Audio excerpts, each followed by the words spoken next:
Top of the morning to you guys, and welcome back to more Beacon Pines. So last time, we learned some things. Theoretically, that isn't our real grandma that we live with. At that moment, a merciless wall of impossibly cold air ripped through the crowd, instantly freezing everyone and everything it touched. Yep, and this happened. For a man like William Kerr, this was a fitting way for things to end. On a stage, with an entire town frozen in rapid attention for the rest of time. The end. Obviously, There's that ice again! Whenever I think we're getting close, it comes along and ruins everything! obviously we're gonna have to go back. Maybe we should just quit? That freaking Maybe we ice. should just close the book, walk away, and never think of me again. Dang! Chill! We're gonna figure it out! I don't mean that. We got a little closer this time. We just need to try again. This narrator, bro. Please. Yeah, we're gonna try again. For this part, we could try Sly, since we got that word. They'd run the classic good cop, Sly cop. How about that one? Run the classic good cop. I mean, how much is that gonna really Cop change, though? interrogation. How much is that gonna change? Luca and Rollo ducked behind a barrel, leaving Beck to her task. With a few crisp snaps, she roused Mr. Tolliver. What? What's going on here? You're that Modwill girl. Please call me Beck. Sorry about all this. Mr. Tolliver looked down and shifted a bit, testing his restraints. It seems there's been a mix-up. You see, I'm down here for the same reason you are. Juniper sent you here? Beck caught herself before letting the surprise manifest on her face. She'd already gotten him to reveal his relation to Grand. This was gonna be easy. You know how Juniper is with her precautions. Operation Sparkplug has us all on edge. I guess she thought you needed some backup. But she sent a child? What better way to avoid prying eyes? Who would suspect a kid? I suppose that makes sense. Mr. Tolliver wriggled a bit in his restraints. Oh, I'm sorry. Beck quickly removed the ropes. That had to be uncomfortable. A little, yeah. But you understand? We never know who to trust in this town. Mr. Tolliver rubbed the growing knot on his forehead. Very true. So, it turns out we're both here Beck to twirled her hand, as if to prompt Mr. Tolliver to finish her thought. destroy the evidence. Beck shook her head and clicked her tongue. Yep, the old gal is nothing if not thorough. Mr. Tolliver let out an amused huff in agreement. She sure is. Can't blame her though. If anyone were to find out that we're gonna destroy the source, well, we both know how bad that might be. No one will know anything once I finish cleaning things up down here. Beck was on a roll now, playing Mr. Tolliver like a fiddle. You're sure you can finish this up on your own? Juniper trusted me for a reason. You can leave the rest to me. Good. There's one more loose end I'll go work on. Loose end? Oh, it's nothing really. The other day I had the radio on scan while restocking the candy shelf. And wouldn't you know it, I intercepted an odd phrase in a Paranoid Harvest transmission. Underground secrets. That's ominous. I think it might be a password, but Juniper dismissed it. Said it wasn't mission critical. What's the password for? We don't know. So we have a password and nowhere to put it? It's gotta mean something, right? Good thinking. You should probably go work that out. I've got this under control. That's a relief. Between you and me, this basement gives me the willies. Heading for the stairs, Mr. Tolliver hesitated and turned to Beck with a puzzled look. She grinned and gave him a peppy wave. With a shrug, he continued up the stairs, whistling a jaunty tune. Okay, it could change that much. Okay, got it. You guys catch that? Sure did. This whole time, Mr. Tolliver's had a candy shelf, but all he ever sells us is apples. Beck blinked slowly in disappointment. The password, Rolo. Well, sure, but once things are back to normal, I'll be having a word with Mr. Tolliver about that candy shelf. Fine, in the meantime, I've got an idea. She turned to the table and began tearing small scraps of paper. He said he heard a password on the radio. Any good spy transmission is never what it seems. Beck marked each scrap of paper and leaned back. We just need to find the hidden meaning. Okay. What's another word for underground? Buried, covered. Could it be a cover-up? Maybe it's one of those each letter is a number thingies. So U would be 21, N would be 14, D would be... Ooh, it's an anagram. Nuncreed's drugstore. Beck and Beck looked at Rolo with amazement.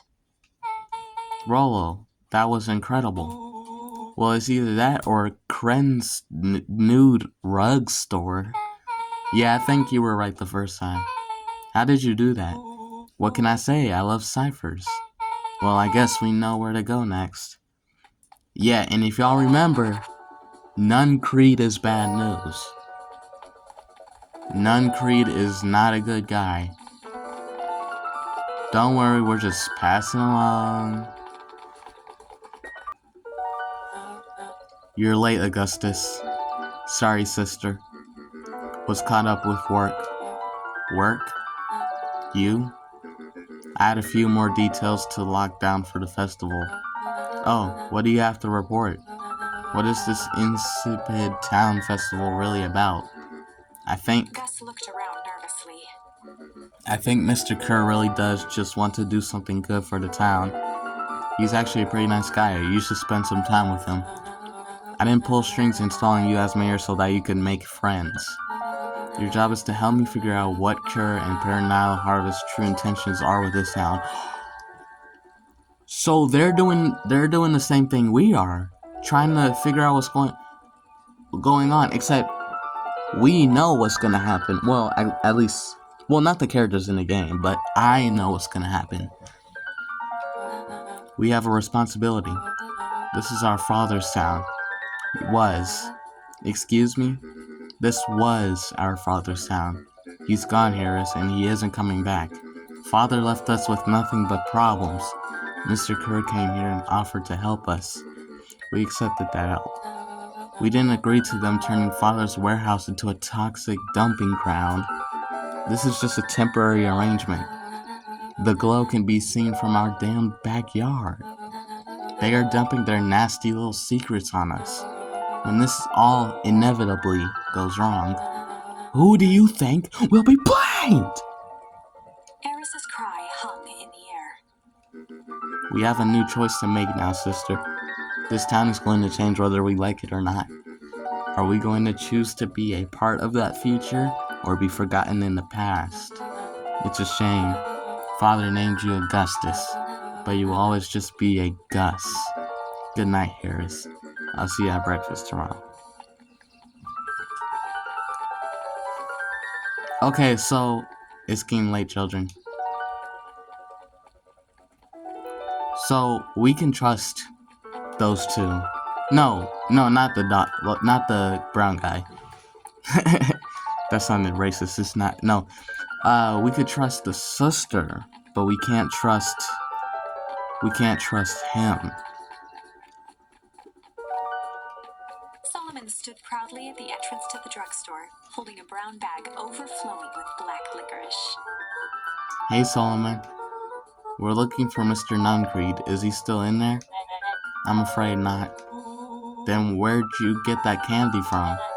You might say we have an arrangement. Solomon shoveled a surprising amount of licorice into his mouth. Sometimes it's the small pleasures in life. Though we might not always have family to rely on. Licorice has never let me down. Well, I can't say licorice would be my first choice, but whatever floats your boat. You can tell a lot about a person by their choice of confection. Oh yeah, I guess. I like sour gobs. I'm certain you do. I always wonder why Mr. Nuncreed kept licorice in stock. You must eat enough of it to make it worthwhile. There are many ways to earn loyalty. For some, it's as easy as cold hard cash.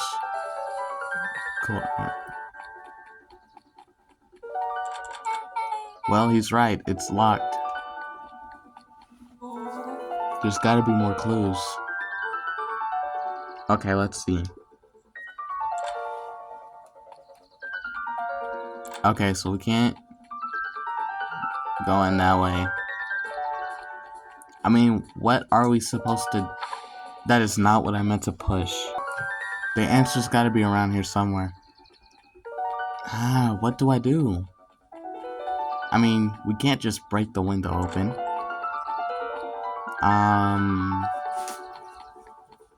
Maybe it's not exactly in front of the drugstore. Maybe it's along, like,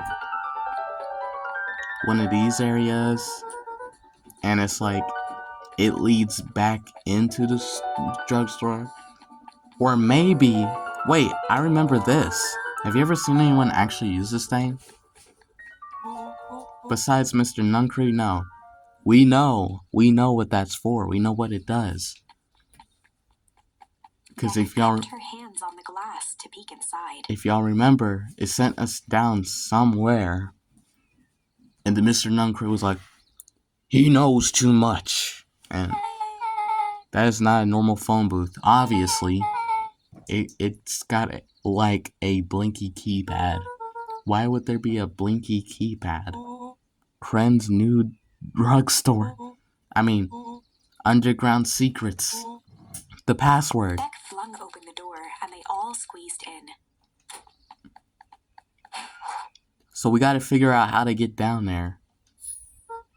Alright, let's see here. Luca cracked his knuckles and entered the letters into the keypad. Underground. Secrets. Sounds like that did something. Great, now what? I guess we... The inside of the phone booth dropped loose from its shell.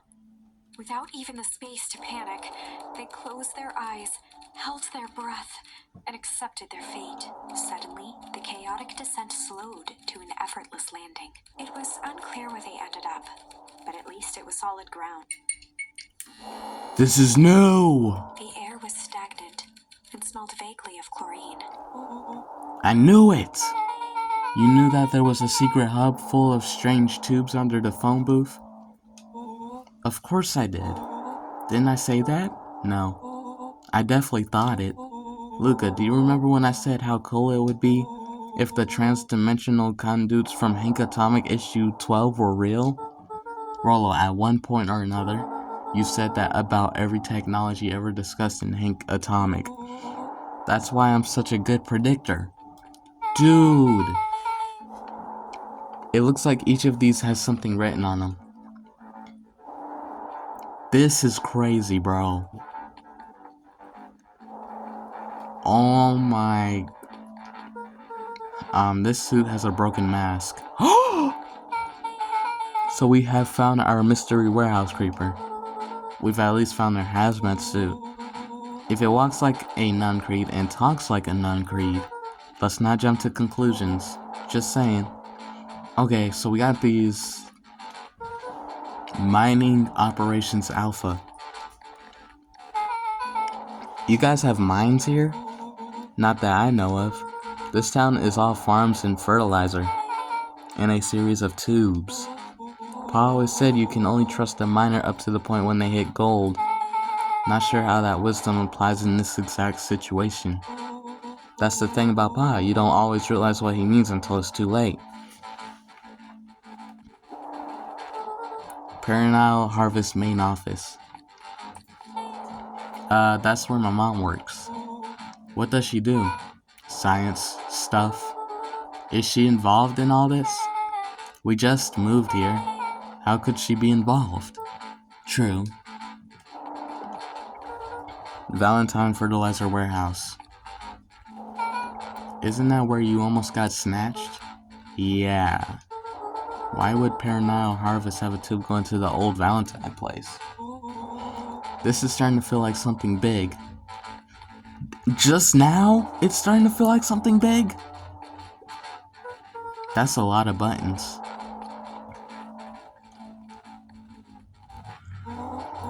Stand aside, Earthling. Stand aside, Earthlings. I've read enough Hank Atomic to know my way around sci-fi tech. Frollo's hands hovered over the field of blinking buttons.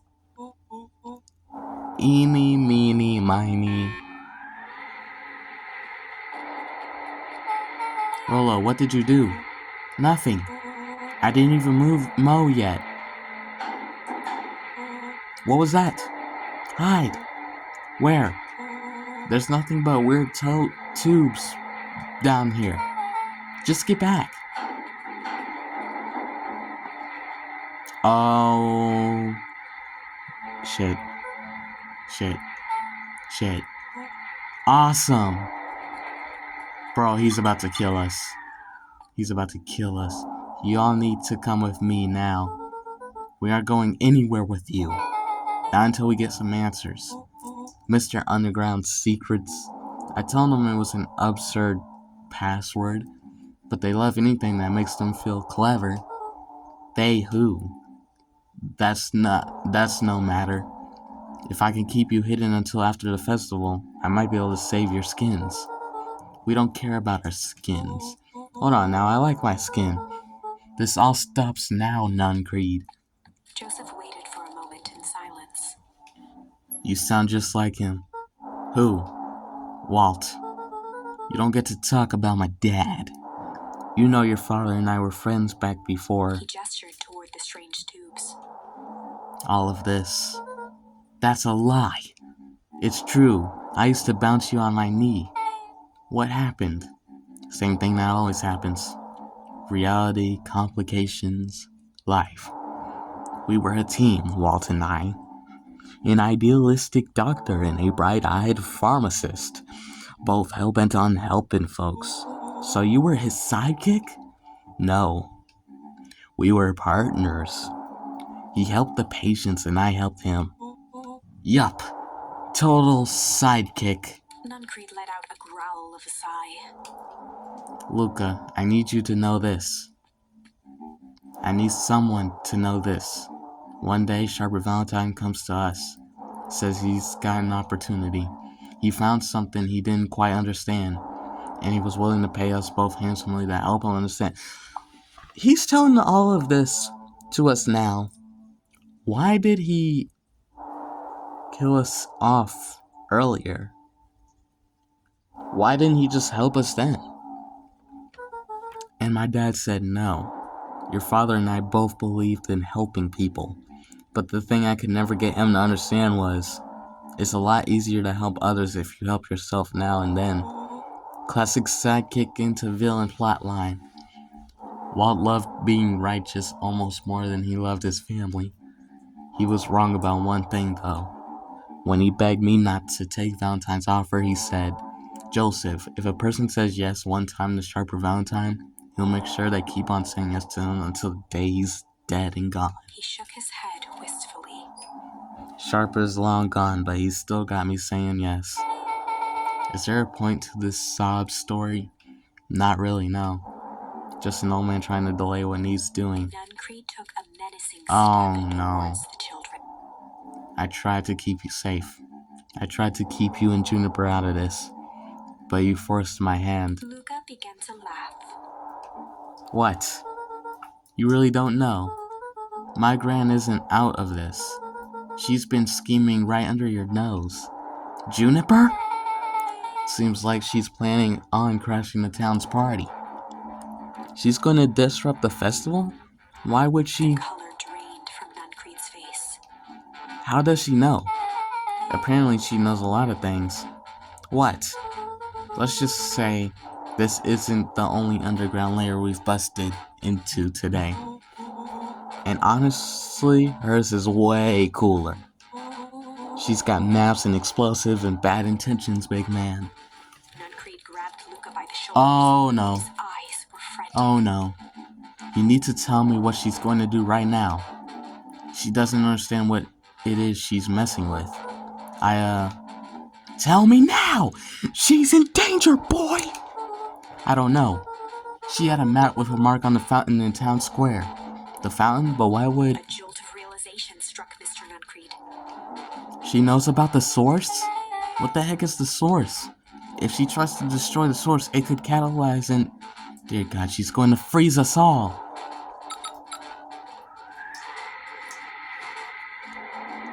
You all need to run. Run where? Away. As far away from this town as you can get. Head west and don't look back.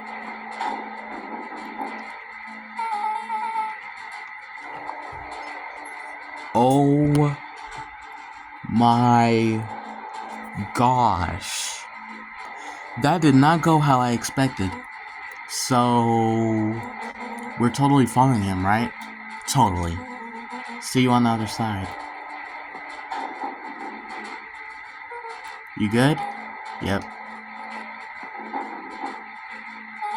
I love this town. This is one of the best stories. Chapter 8. Bro, this is probably one of the best games. Best story, best mystery, like, oh my gosh. The cold, hard truth. Beck leapt up, allowing the suction to yank her into the dark. Dimness eclipsed around her like the shutter of a camera, as she seemed to cover great distance in mere moments. Her only points of reference were glints of upcoming turns, which approached with frightening speed, only to carry her gracefully along. She heard the tinny, distant echoes of Rollo's glee. Once she stopped fighting against it, the ride was impossibly smooth. Then, all of a sudden, as if minutes had passed in an instant, light blazed into view. A burst of wintry air snuffed across her face, as she was flung out into the cold.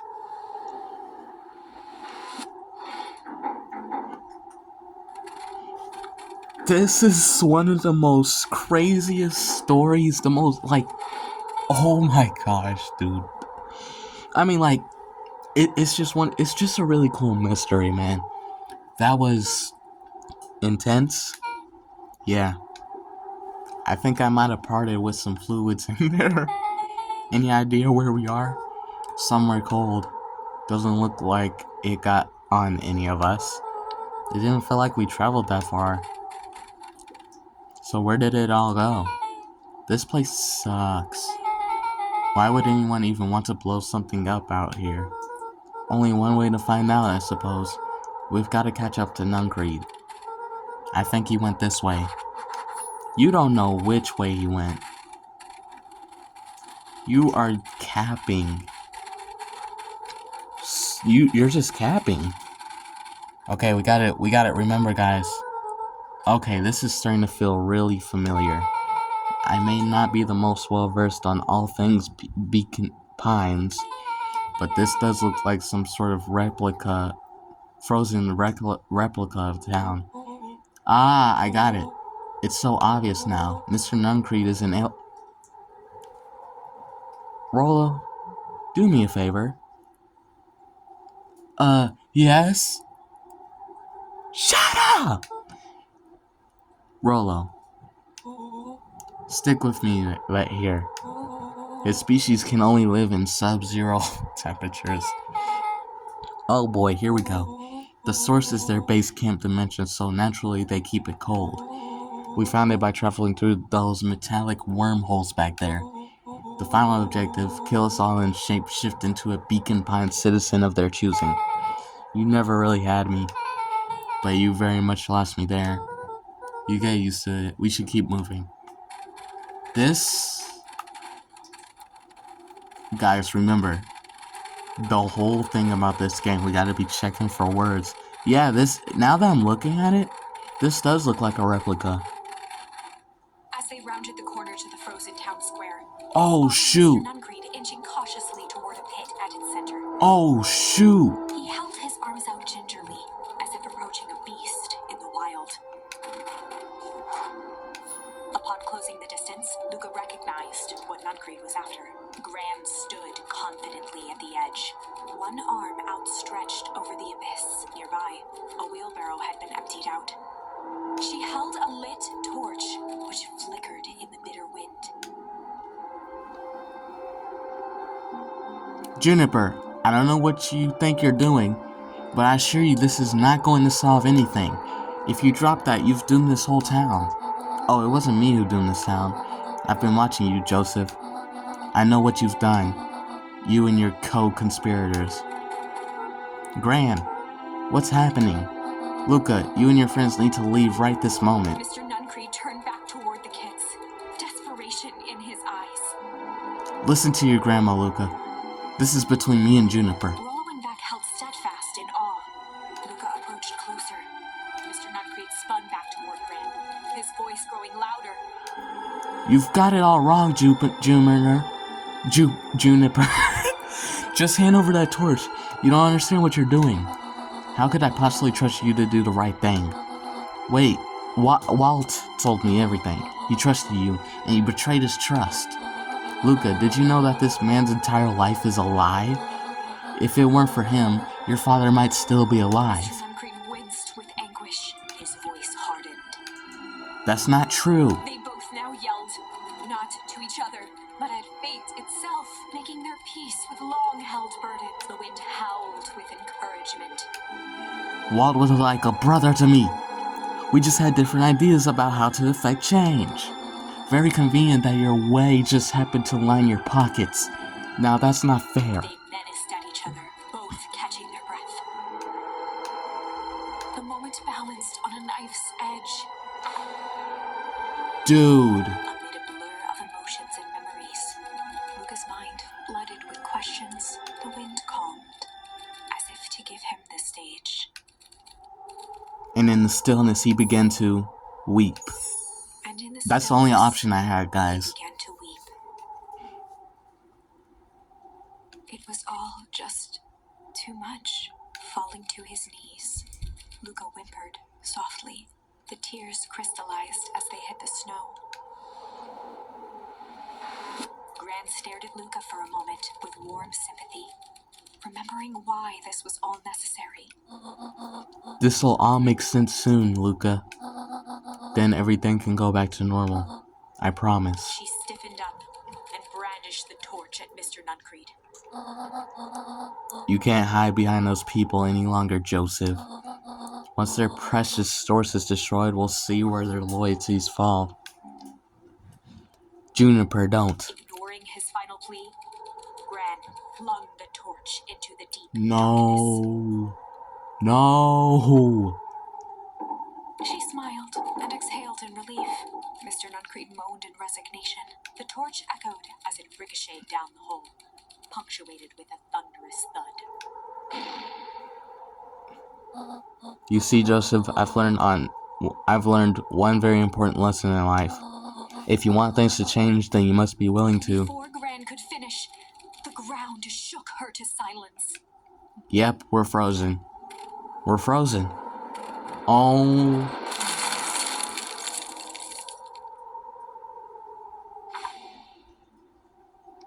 Gran only had time to spin around and run to Luca. Her attempt to shield him, an honorable but trifling act. Unflinching love, pitted against an unthinking horror. There was no contest. Her warm embrace froze in an instant. That is where they remain, fixed in place, forever. And so, our story ends on this melancholy scene. In a town brought low by its secrets, sits the frozen statues of a misguided band of meddlers. The end. Well, that was dire. On the bright side, we finally figured out where all the ice is coming from. Now, we just need to find a way to deal with a mystic, unfathomable force of nature. This is ridiculous. Okay, so now we do have another option when we were at this part. We can flight. Luca drew himself up and decided to take the only option they had left. Flight. He squinted down the barrel of the mission control defense cannon, aiming it through an opening in the dense tree branches. He looked up with surprise as it struck true and taut. Wow, I can't believe that worked. Hey, Mr. Kerr, we'd love to hear your thoughts, but I'm afraid we have places to be. Come on, Iggy. See ya, jerks.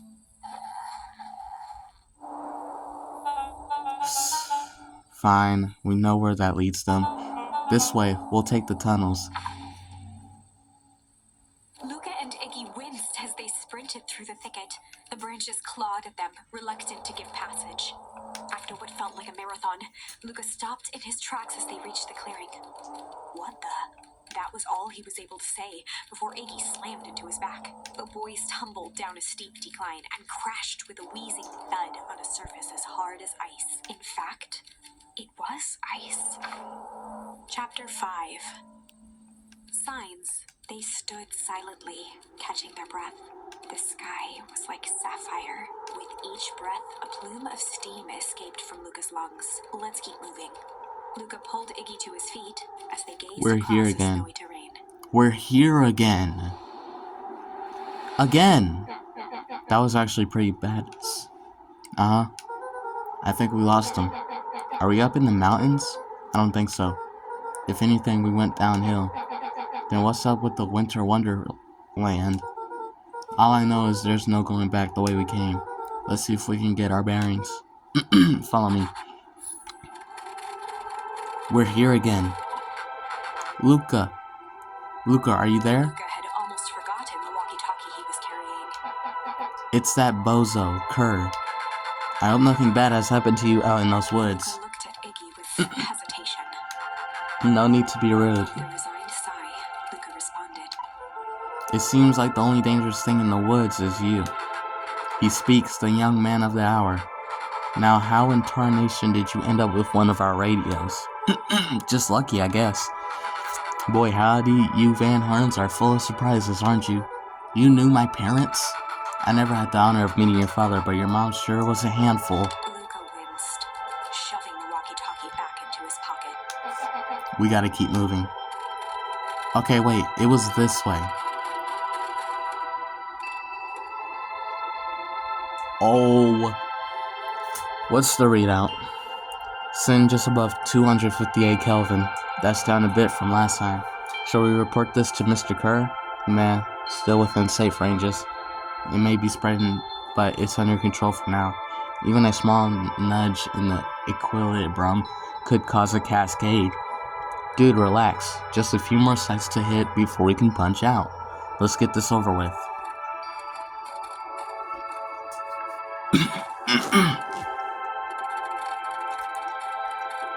What's all this? Hard to say with all this snow. I think it's a town sign. I can almost make out letters under there. What town could this even be? There couldn't be another town this deep into Weep Wood. I'm looking at evidence to the contrary. Let's figure out what we're dealing with here. Step 1, snow's gotta go. I'll see what I can do. This gay bro. Okay, so what? We throw this stuff?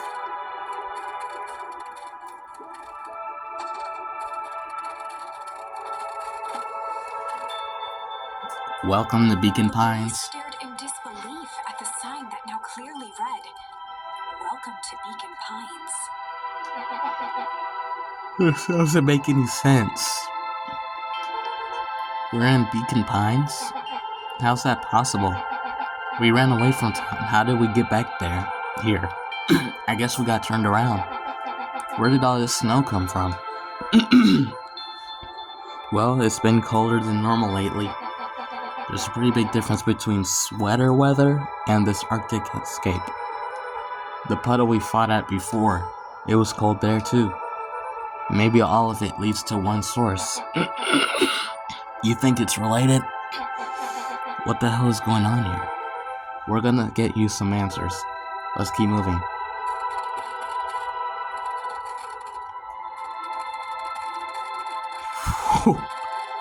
Wait, what the heck? It's all frozen. Looking down at the frozen stream, Luca could faintly see a school of minnows encased in the ice. Whatever happened here, it happened fast. The fish didn't even have time to run. Or, swim run. The crunching of footsteps trailing Luca went hush. He looked back to see Iggy's Everyone's gone. What? There's nothing here but more snow. There must be an explanation for all of this. We have to keep looking. You can look all you want. I quit. Iggy, we have to keep going. You don't get it, do you? This isn't one of your pathetic Hank Atomic stories. We aren't going to save the day. We aren't even going to save ourselves. My face is mangled. This town is destroyed. And everyone we've ever known is gone. We don't know that. You can't just quit. Do whatever you want. I'm done. Iggy, it's gonna be okay. Luca peered upward at the darkening sky. He let out a long, foggy breath.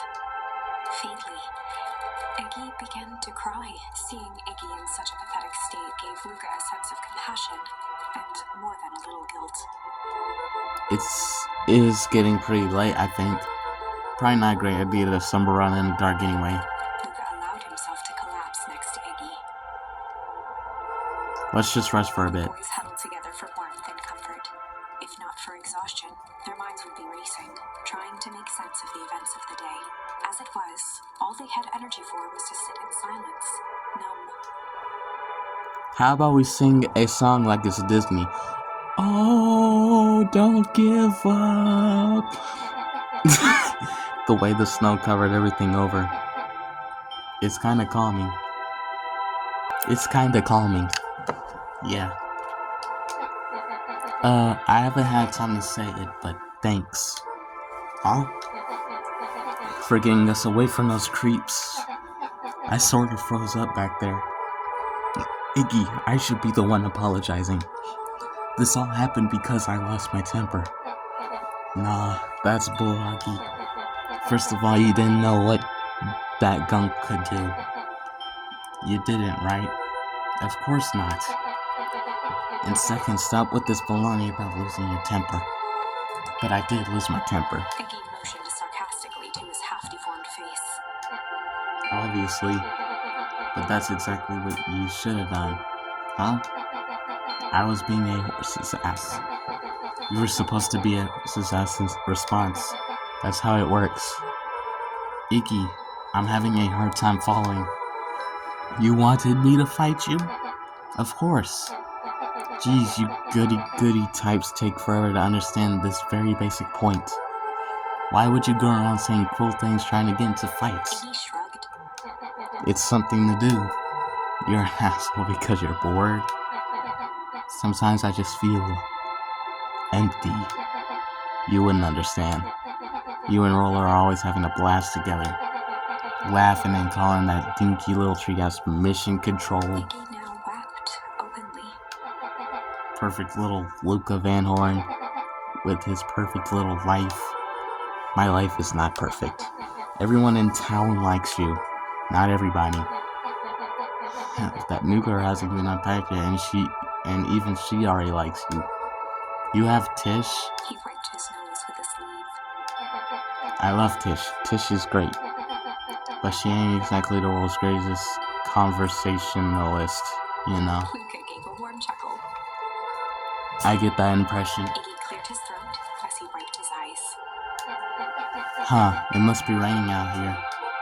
Definitely. Iggy arched into a wide yawn. We should probably try to get some sleep. Yeah. Let's lay low for now.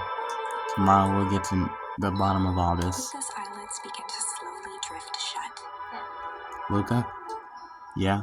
I always did want to see the inside of your dinky little treehouse.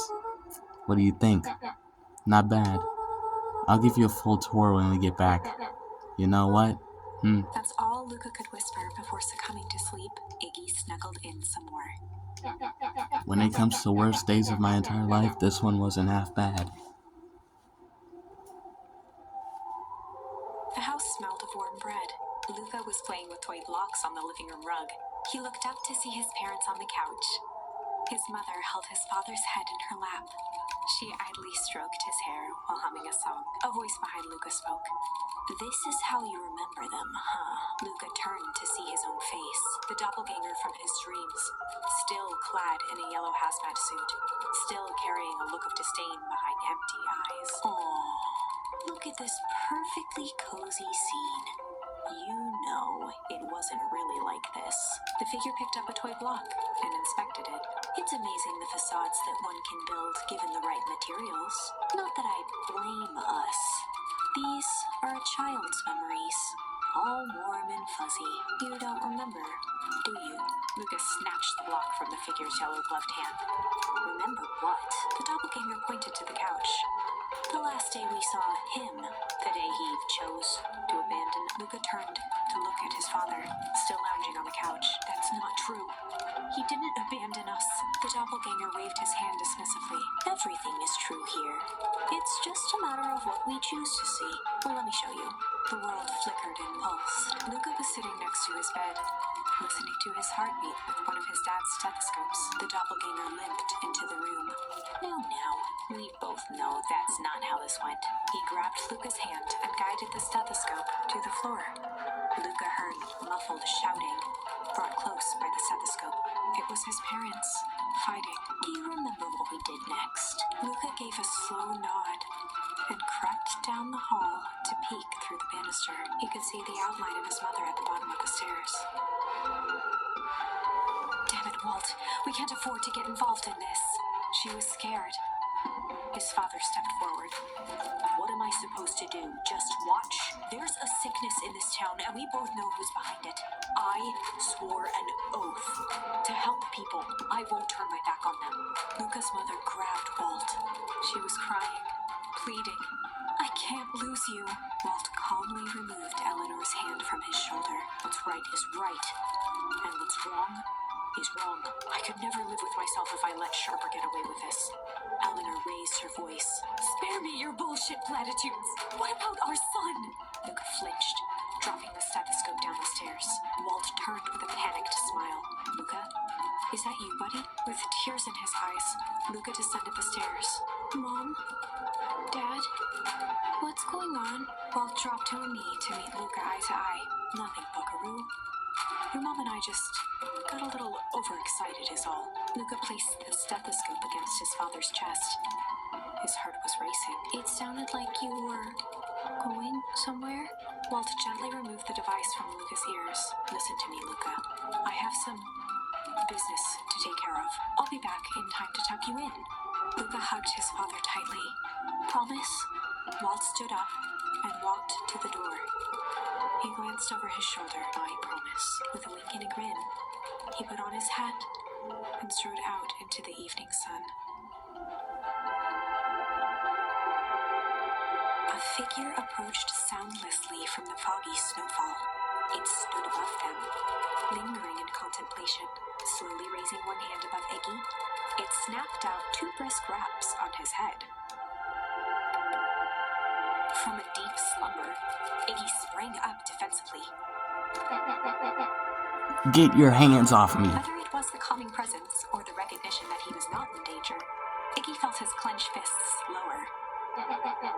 Just what you think you're doing. Luca looked up, gradually remembering his whereabouts. The figure exhaled a cloud of warm vapor. You two certainly have caused a lot of commotion. What's that supposed to mean? Take it easy, Iggy. We were asleep minding our own business. You're the one running around knocking on people's heads. I'm sorry if I hurt you, Iggy. You didn't hurt nobody. Anybody. Huh? Oh, I see. You think you're better than me, you. When it came to complete strangers, Iggy had trouble comboing together an insult. You big-hatted, scaffy-necked furball. Okay, let's lower the temperature a bit here. Interesting choice of words. I mean, let's all just calm down. Who are you? A friend. An observer. A hitchhiker on the infinite, expansive possibility. Great, how about a name? If you must call me something, you can call me Nat. Iggy huffed with gratification. How about you make like a gnat and buzz off? Very well. Nat began to turn away indifferently. Wait, do you live here? You might say that, so you know where we are. You might also say that. Look, pal, we just want to find a safe way out of here. You gonna help us or not? Before knowing how to leave, one must know where they are. Alright, that does it. Look, I don't know about you, but I'm getting out of here one way or another. Iggy turned sharply and began to stomp off. Enough with the riddles. Iggy, wait up. Realizing he grew no patience then, Nat relented. Very well. I suppose this isn't time for metaphors. I'll show you how to get back home. Luca and Iggy turned around with hope in their eyes. Come here. Nat took a deep breath in. Close your eyes. Nat exhaled slowly, then snapped his fingers. Okay, open them. For a brief moment, Luca and Iggy let themselves believe that some great magic was about to unfold, until they opened their eyes and found themselves in the exact same place, cold and disheartened. This is your home. This is Beacon Pines. Look, Nat, we don't know how we got here. Maybe we stumbled through some time travel gate in Weepwood, or we teleported to some alternate universe. Or this is all just some cruel experiment by Kerr and his grooms, but this is not our home. You're inching closer to the truth. Alas, the reality is much less fanciful. Just give it to us straight. So be it. As I said, this is Beacon Pines. The original, true Beacon Pines. You both grew up here, but the town you've called your home for the past several years is a replica. A remarkable achievement of engineering, to be fair, but a replica nonetheless. That's impossible. It's too much work. You'd need a whole town to replicate a whole town. Indeed, to pull off such a feat would require immense labor power. That which could be moved, would be moved. That which could not would require a precise duplicate. We would have noticed. Someone would have noticed. You'd think so, unless the auditing was impeccable. A mind-numbing attention to detail.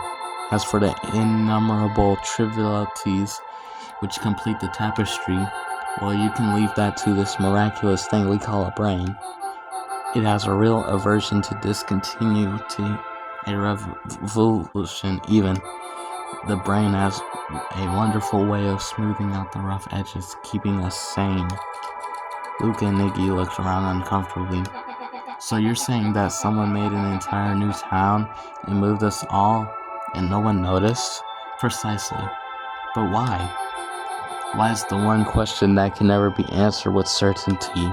The best one can do is to uncover. Nat narrowed his eyes, furrowed his brow, and uttered, The source. Why'd you say the source like that? Why indeed? Luca began to laugh uncomfortably. It's all ridiculous. There's no way they could. He looked down at his feet. His eyes started back and forth in contemplation. With a sudden pain, a thought struck him. If this really is a home, He sprinted off into the pale distance. As Iggy turned to follow, Nat called out, Iggy, it's not too late to turn back. Simply head west through Weepwood.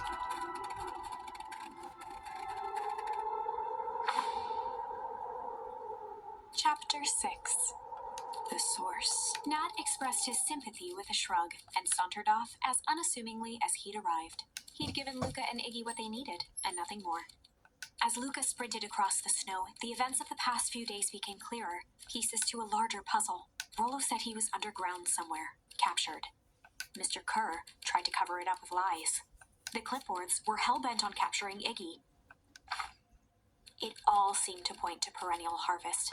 But right now, there was one thing that Luca needed to know.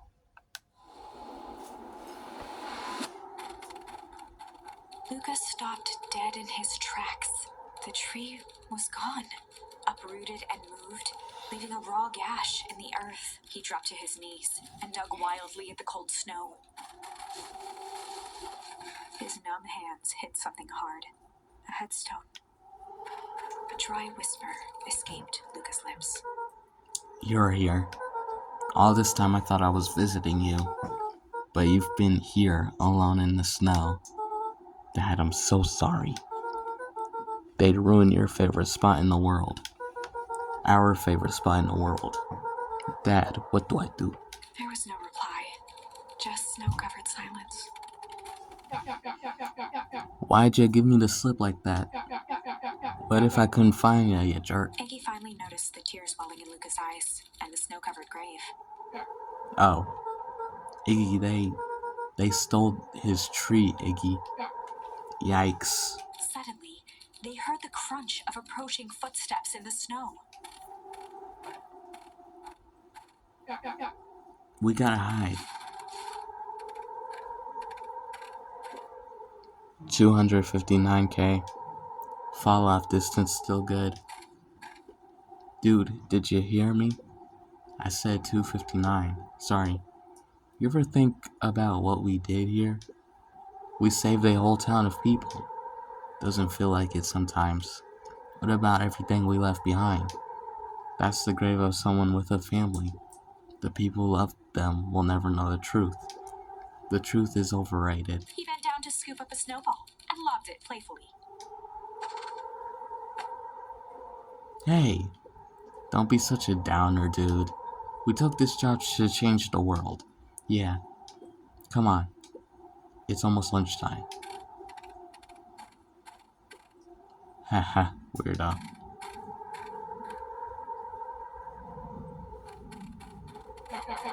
Here, I thought I was a jerk. These dinguses are out here literally dancing on graves. Luca stuttered through heaving sobs. I thought I was visiting him. I thought he was with me. Not gonna lie, that's a bad break. Here's some Iggy advice. gave Luca a solid smack on the back of his head. Hey, who's any of this helping? What? Sitting here in the snow crying like some pushover. Who you helping? Iggy, look what they did. They lied to everyone. Blah, blah, blah. Luca Van Horn, you're a lot of things, but you ain't no pushover. What did I tell you before? When some jerk comes at you acting like a horse's ass, I should stand up for myself. Hell yeah. Kurt and his merry little band of clipboards put off this switcheroo for a reason, right? Nat mentioned something about a source. Luca wiped his eyes with a sleeve. Whatever's at the source must be awfully valuable to Paranormal Harvest. Sure would be a shame if something unfortunate were to happen at their precious source, wouldn't it? What do you have in mind? If it's small enough to steal, we snatch it. If it's too big to snatch, we smash it. And what if it's too big to smash? Iggy flashed a mischievous smile and cracked his knuckles. I'm always up for a challenge. I'm gonna make this right, Dad, I promise. Let's do this.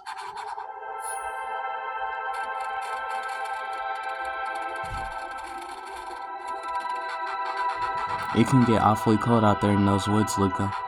I bet you two stay put and conserve your energy. Help's on the way. Where's Rollo? Where's my mom? Did you kill her? Oh heavens no, do I seem like a killer to you? Iggy and Luca shared a skeptical look. Well, do I? Aw shucks, now that hurts my feelings. Screw that guy. Literally? Wait a minute. If this is the original town, then that means... Iggy darted behind a large pine and began digging furiously. He emerged holding a shoebox with a crude skull painted on its lid. What's that? Long story. So a few years back, I came into possession of some premium grade fireworks. Not that wimpy firecracker stuff they give kids. The good stuff. So why'd you bury it under a tree? That's the long part of the story. You and Roller were doing some chores at Roller's chicken coop, and you guys pissed me off for some reason or another. Luca rolled his eyes with realization. No, you didn't. Iggy stifled a chuckle. Yep. I just wanted to give you guys a little scare. But like I said, these were some primo fireworks. So I might have underestimated things. You blew up the chicken coop? I prefer to think of it as an incendiary redecoration. Sorry, but you should have seen the looks on your faces. Rolo got grounded for months, which is why I needed to stash the evidence and lay low. So I buried them under that tree. But when I came back for them later, they were gone. I figured some grown-up found them and tossed them. Iggy triumphantly raised the shoebox. Turns out it wasn't the fireworks that got moved. It was us. Unbelievable. Wow. Do you think this is a game? Newsflash, boyo. You're not a hero. You're a little brat who is in way over his head. A hero is just someone who refuses to give up. Comics these days are rotting children's brains. Everyone thinks they're a spaceman superhero. I was always partial to Hank Atomic myself. Is that so? Do you really think you have a chance against us? You have no idea how powerful we are. Prepare for blast-off, loser.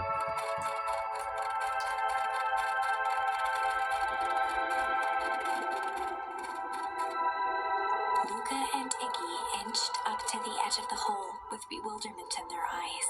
Arctic air breathed out of the cavern in heaving gusts. Echo. Whoa. I can see why they wanted to move us all out of town now. But why would they dig a giant hole? I think this is it. This is the source? It's a dang hole? How do we smash a hole? I smash holes all the time. Oh, it's much more than that, my annoying little friend. Kerr! Where's Rolo? I wasn't lying before, he's safe. Well, safer than you two at least. Drats is cold. You just had to drag me all the way out here, didn't you? Mr. Kerr gazed down the abyss in contemplation. It really is something, isn't it? What did you do to our town? What is all this? Well, that's a doozy of a question. Okay, I'm running out of time, guys. Bye.